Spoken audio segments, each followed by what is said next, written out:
sorunları yerinde dinlemek ve pratik çözüm üretmek için bu programları sürdürüyoruz. Sorunlarımız var, farkındayız, taleplerimiz kıymetli muhtarım ara ara bizlere getiriyor. Bir doğalgaz problemi var.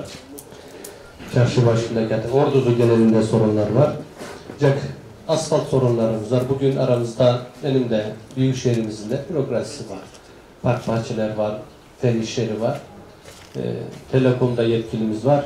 İnşallah TEDAŞ'tan arkadaşlarımız var. Biz sizi dinleyeceğiz. Sorunları biz inşallah not alacağız. Sizden gelen sorunları inşallah not edip pratik çözüme kavuşturmak için gayret edeceğiz.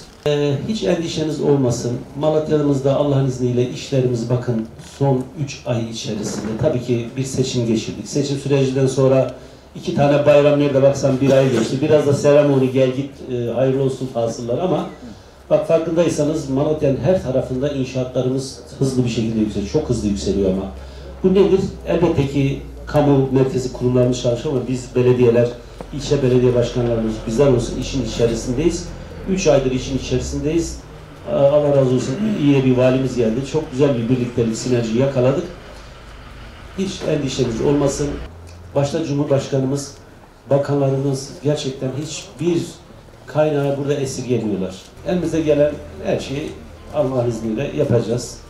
Hem büyükşehir olarak hem Battalgazi olarak buraya yapılacak her türlü hizmet noktasında emrinizdeyiz.